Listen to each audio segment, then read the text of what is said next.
Bonjour, bienvenue avec nous pour cette nouvelle émission Aliency Inspiration. L'ambition de cette émission est de vous proposer un coup de projecteur sur les concepts de la transformation. 15 minutes pour partager ensemble sur les sujets clés de cette transformation. L'occasion de revenir sur le contexte et les actions prioritaires à mener. Nous reviendrons ensemble sur un guide que nous préparons avec notre partenaire pour vous apporter un éclairage très opérationnel. Notre sujet du jour, la data literacy. La data est souvent associée à des métiers très spécialisés au sein de l'entreprise. Data miner, data scientist, métier de la statistique, des fonctions assez rares.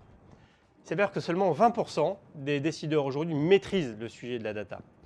Pour explorer ce sujet avec nous, deux invités. Hervé Chaperon, qui est responsable des alliances et des relations intégrateurs au sein de Qlik, éditeur de solutions d'analyse et d'intégration de la data, et Pierre-Yves Lesage, partenaire au sein d'Octo Technologies, filiale d'Accenture, Deep Tech, dont l'ambition est d'accompagner l'innovation par la technologie.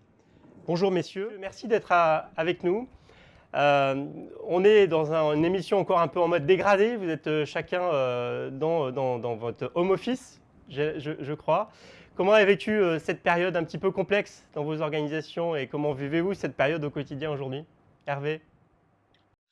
Bonjour à tous, plutôt pas mal, merci. J'ai eu la chance d'être en quarantaine dès le début du mois de mars, de retour d'un voyage en Italie.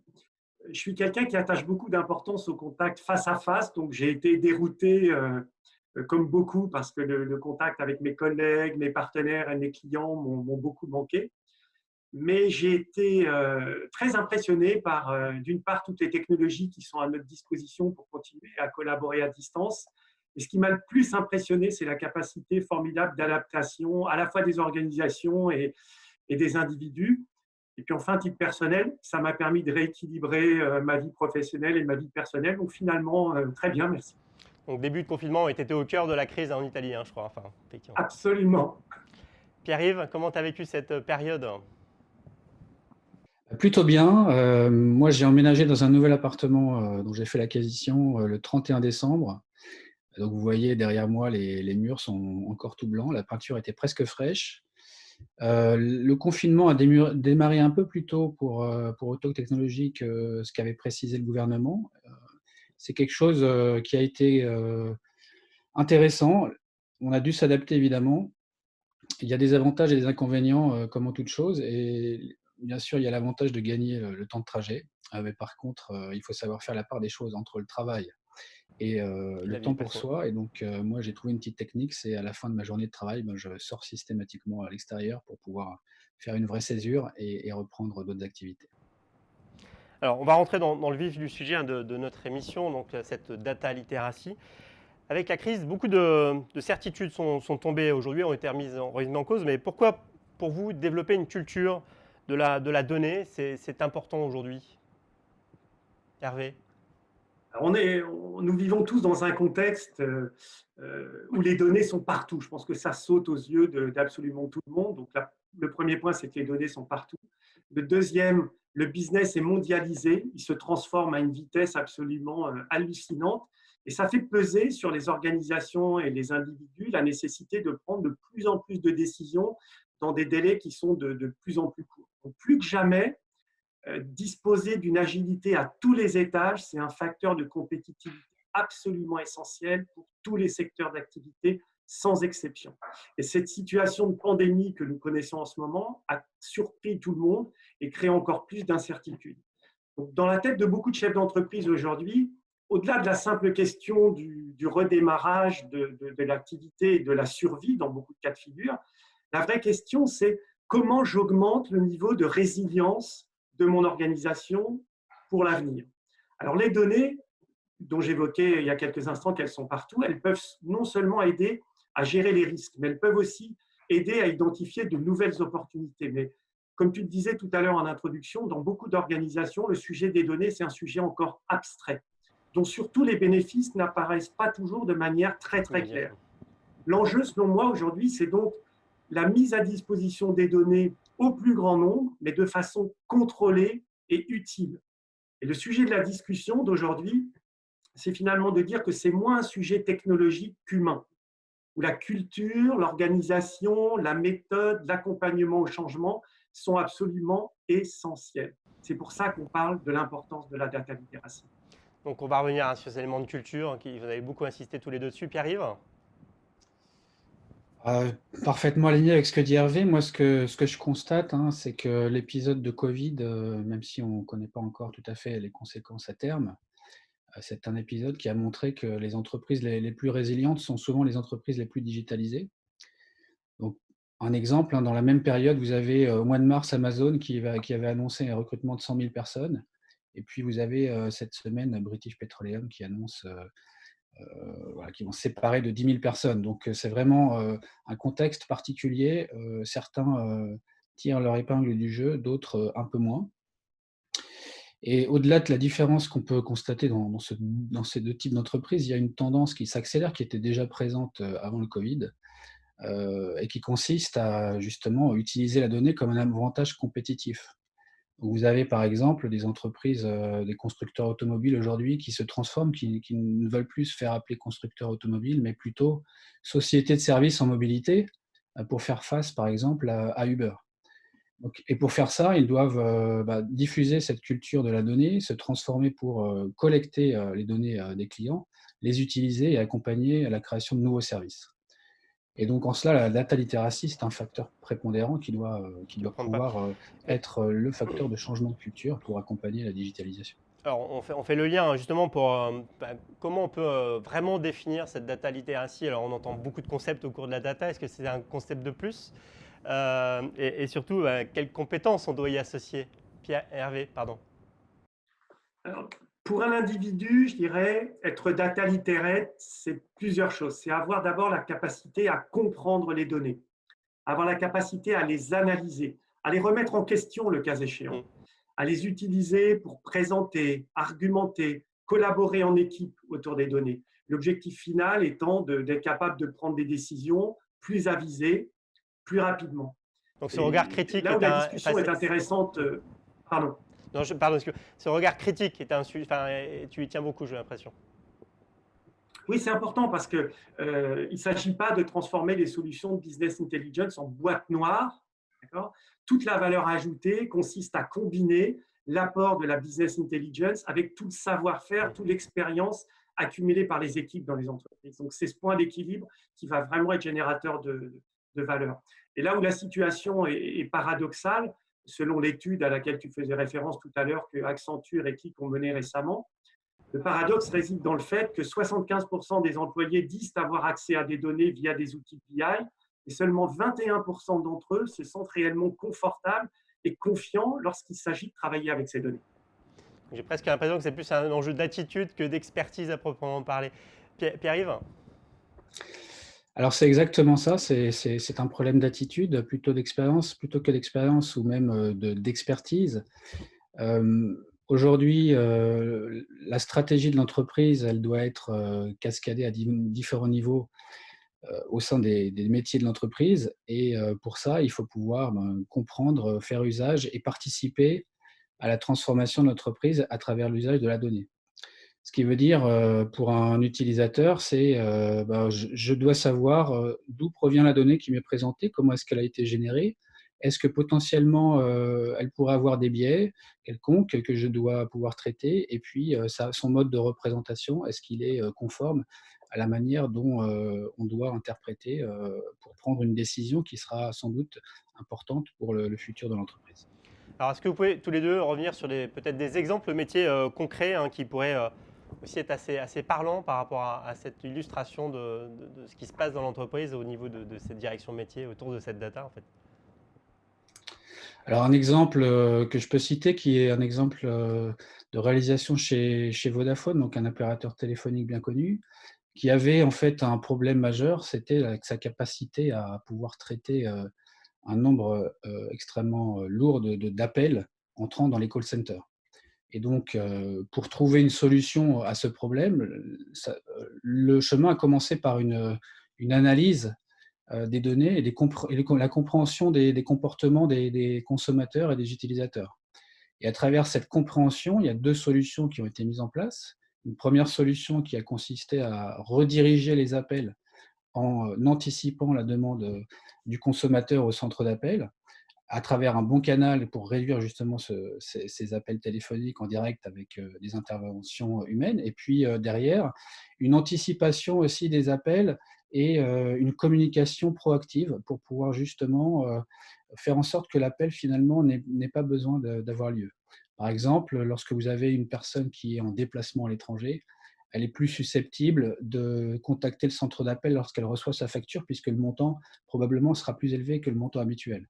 Et donc l'idée, c'est de pouvoir montrer à ce consommateur on est capable en fait d'anticiper sa réaction, et plutôt qu'il ait une mauvaise surprise, eh bien on l'informera en amont et ça lui permettra de comprendre et aussi de prendre conscience qu'il est pris en charge par l'opérateur téléphonique. Voilà 2 exemples qui n'auraient pas été possibles si l'équipe n'avait pas changé de culture, ne s'était pas penchée vers justement le potentiel des données collectées à travers les centres d'appel. Et derrière, le résultat, c'est que de manière quasi immédiate, le nombre d'appels a été réduit de 10 à 15%. Hervé, tu as un exemple à partager avec nous? Oui, avec grand plaisir. Je peux partager l'exemple d'une entreprise bien connue qui s'appelle Decathlon, un très beau succès de la distribution spécialisée en France. Donc, le sujet pour Decathlon, c'est accroître la performance des magasins en donnant plus d'autonomie aux directeurs et aux chefs de rayon dans leur pilotage de leur business, en leur proposant une solution efficace de suivi des ventes par rayon, par famille, par produit, par canal, la capacité de se benchmarker par rapport à des magasins similaires, par leur taille ou bien par leur zone de chalandise, et d'effectuer les flux d'assurer le suivi des flux de marchandises et des réapprovisionnements. Pour ça, il faut bien sûr associer des données de qualité, documenter, choisir une solution intuitive et flexible, mais surtout ne pas faire d'économie sur la partie accompagnement des utilisateurs. Et quand je dis accompagnement des utilisateurs, je ne parle pas de la partie technique qui saute aux yeux a priori, mais de la partie purement métier, pour véritablement accompagner les utilisateurs s'agissant de la manière d'interpréter les données, mais aussi de prendre des décisions et d'engager des actions appropriées sur la base de ces données. Et cette partie support métier, à travers des actions de formation, des tutoriels, un support ad hoc aux utilisateurs, la promotion des réussites manque trop souvent. Et c'est ce qui fait obstacle, malheureusement, dans de nombreux cas, à un déploiement rapide et pénalise le retour sur investissement. En fait, ce que je retiens de vos présentations, c'est que plus le besoin métier est là, plus quelque part on peut trouver des réponses dans la data. Ouais.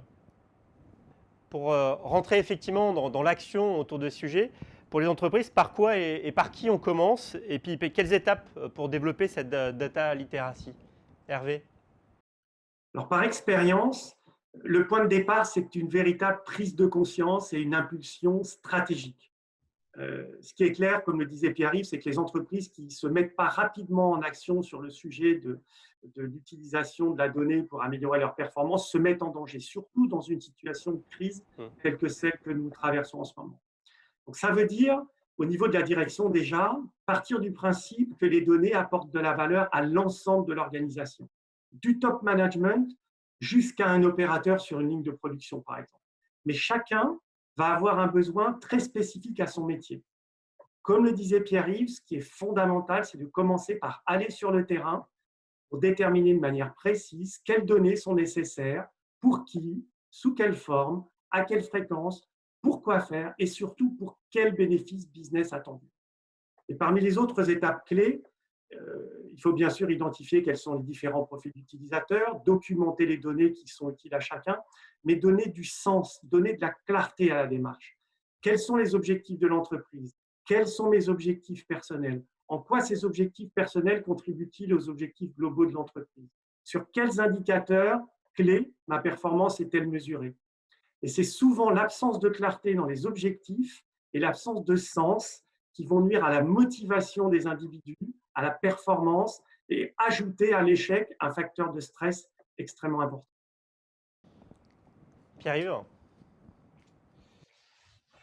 Il y a effectivement une transformation qui doit avoir lieu de manière stratégique. Elle est souvent menée soit par le CIO, soit par le CDO ou même parfois directement par le CEO. Et cet axe stratégique, il doit permettre de pouvoir changer la culture et faire usage de la donnée pour transformer l'entreprise à tous les niveaux. Mais je pense qu'aussi, on doit pouvoir regarder une capacité de transformation qui aurait lieu de manière plus bottom-up que top-down en complément, avec peut-être des équipes dont on favorise l'environnement d'innovation, puisque l'utilisation de la donnée, ça passe aussi par utiliser tout un tas de technologies qui ne sont pas forcément aujourd'hui toutes très mûres et qu'il faut pouvoir tester. Donc, on parle beaucoup évidemment d'intelligence artificielle, de machine learning, par exemple, mais il y en a d'autres, et l'IoT aussi, qui peut être utilisé pour capter la donnée. Donc, ces technologies-là, elles demandent de la collaboration entre des compétences métiers et puis des compétences plus techniques dans un environnement où se donne la liberté de pouvoir réussir, mais aussi de pouvoir échouer. Et lorsqu'il y aura des équipes dans certaines fonctions de l'entreprise qui commenceront à avoir les premiers succès, avec un retour en termes de valeur, comme le disait Hervé, on voit souvent que ça a un effet viral. Et derrière, finalement, la transformation apparaît comme bénéfice un peu partout et se répand dans différents étages de l'entreprise. En tout cas, c'est ce qu'on va retenir, et c'est surtout pas l'effet boîte noire, c'est au contraire quelque chose qui va se diffuser à toutes les échelles de l'organisation. Alors, messieurs, on arrive au moment de conclusion de nos échanges. Alors, on prépare effectivement ensemble un guide qui va permettre d'aller un peu plus loin sur cette thématique, mais je voulais vous inviter à poser une question à nos auditeurs pour effectivement amorcer une réflexion, peut-être rebondir ensemble. Hervé? Alors, si j'en juge par les résultats de l'étude que nous avons menée avec Accenture sur l'impact humain de la data literacy, seulement 6% des entreprises se considèrent aujourd'hui comme étant matures dans leur capacité à utiliser efficacement les données au service de leur performance. Donc, la question que j'ai envie de poser à nos auditeurs, c'est où vous situez-vous, où se situe votre entreprise aujourd'hui, et avez-vous un plan de transformation piloté par la direction générale pour devenir très vite data literate? Très clair comme question. Merci Hervé. Pierre-Yves? Moi, je rajoutais une deuxième question à celle d'Hervé. Je dirais, si la direction générale n'a pas de plan pour transformer l'entreprise et la rendre plus data literate, comment allez-vous créer l'environnement favorable au sein de vos équipes pour faire le premier pas vers une culture de la donnée et poser les premières briques? Merci messieurs. Alors on va ensemble continuer à travailler, effectivement, et on vous invite à télécharger le guide qui va me permettre de rentrer un peu plus en profondeur sur cette thématique. En tout cas, je tenais à vous remercier tous les deux pour la qualité de nos échanges. Puis j'espère surtout qu'on aura l'occasion de se retrouver très vite dans d'autres conditions, avec un peu plus de convivialité ensemble. En tout cas, merci à vous. Merci à vous. Merci Sylvain, merci Pierre-Yves, merci à tous, au revoir. À très bientôt, merci, au revoir.